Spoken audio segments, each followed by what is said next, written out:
네, 안녕하십니까. 양달TV에서 비율을 담당하고 있는 비달 홍정민 원장입니다. 네, 정리를 담당하고 있는 정달 권민수 원장입니다. 양악 수술도 되게 발달하지만 교정도 이제 뭐 최근에 굉장히 큰 발달을 하잖아요. 그 중에 제일 큰 게 뭐냐면 이제 교정할 때 뼈에 나사를 심어서 이렇게 치아를 움직이게 하는 거. 그렇죠? 예전에는 치아끼리 치아끼리 묶거나 하니까. 아니면 뭐 큰 치아를 이용해가지고 작은 치아를 당긴다거나 뭐 그러니까 그런 이제 식으로 했었는데. 작용 반작용이 있어서 그렇죠. 이 치아를 막 많이 빼거나 그러지 못했었는데 요즘은 뼈에 아예 나사를 박아서 그 나사를 이용해서 치아를 당기니까 치아가 좀 더 효율적으로 잘 많이 움직이는 게 되게 되고 예전보다는 훨씬 더 네. 자유로워졌죠, 그게. 그러면서 이제 생긴 게 뭐가 있냐면 비수술 교정. 수술을 하지 않아도 치아를 맞추는 게 가능한 경우들이 많이 생겼고요. 물론 뭐 아주 심한 거는 수술을 해야 되지만 그렇죠. 좀 덜 심하거나 또는 이제 환자가 수술에 대해서 좀 거부를 하면은 교정만으로도 일을 맞추는 것들이 가능한 상황들이 생겼죠. 그래가지고 뭐 다행히 비수술로 했는데 치아가 잘 맞는 경우도 있지만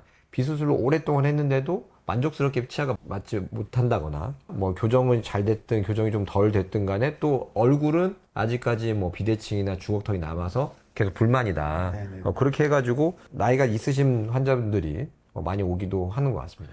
교정 치료라는 게 어찌됐든 간에 결론적으로 치아를 움직이는데 포커싱이 돼 있고 수술이 만들어낼 수 있는 만큼의 큰 변화는 아니기 때문에 환자들이 이제 결국에는 교정 치료를 받고 나서도 10년이 지나 다시 이제 우리가 수술을 찾는 경우들이 많아지는 것 같고요. 그래서 오늘 양쪽에는 이제 그런 케이스를 한번 저희가 소개해드리고자 합니다. 그래서 이 환자를 보면은 이 환자는 이제 미약한 정도의 주걱턱 환자긴 하고요.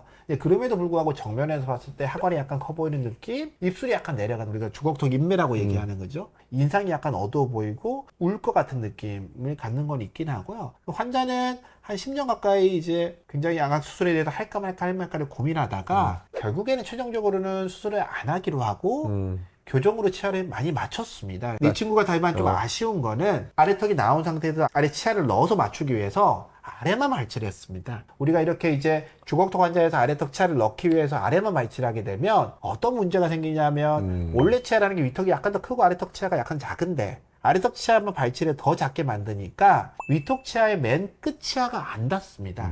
그래서 떠 있는 문제가 생기는, 맞이하는 치아가 없기 때문에 기능이 없는 문제가 생기긴 하죠. 근데 그거는 이제 특히 주걱턱 환자에서 하악 발치를 동반한 비수술 교정에서는 어쩔 수 없는 그렇죠. 현상이고요. 그걸 제외하고 봤을 때는 치아를 거의 이제 잘 맞춘 환자에 해당하는데 환자가 이제 교정이 마무리될 즈음에서는 외모가 좀 불만이 있어서 한 오랫동안 고민하던 수술을 이제 하기로 결정을 했고요. 수술은 이제 통상적인 양악 회전술의 방식으로 수술을 했고요. 골격적으로 분석해 봤을 때는 주걱턱 양 자체는 꽤 많은 환자였기 그렇죠. 때문에 회전량은 한 6mm 정도 꽤 많은 형태의 회전이 이루어졌고요. 그를 통해서 정면에서 봤을 때 위턱의 치아, 아래턱의 치아, 턱의 라인까지가 내추럴 V 라인이 되는 형태로 수술은 이루어졌고요. 옆에서 봤을 때도 코 옆에 꺼져있던 위턱 부분이 충분히 나오게 되고 회전량이 충분히 있기 때문에 아래턱은 또 원하는 만큼 들어간 상태, 그리고 사각턱은 약간 다듬는 형태였고 그리고 턱끝 수술은 턱끝의 모양이 좋았기 때문에 턱끝 수술은 하지 않은 형태로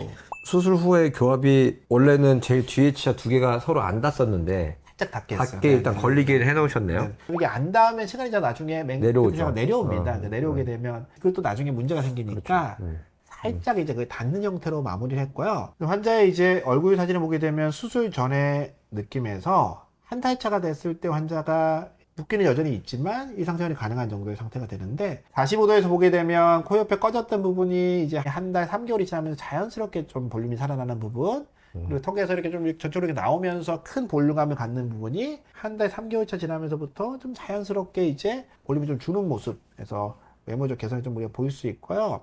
옆면에서 봤을 때도 이제 코 옆이 꺼져 있고 아래턱이 살짝 나와 있으면서 오목한 느낌까지는 아니지만 약간 일자인 느낌이 볼록한 느낌으로 바뀌게 되고 한 달 차보다는 3개월 차에 조금 더 붓기가 빠지면서 이 선이 좀 더 보이는, 이게 아마 6개월 차가 되면 좀 더 많이 좋아지겠죠.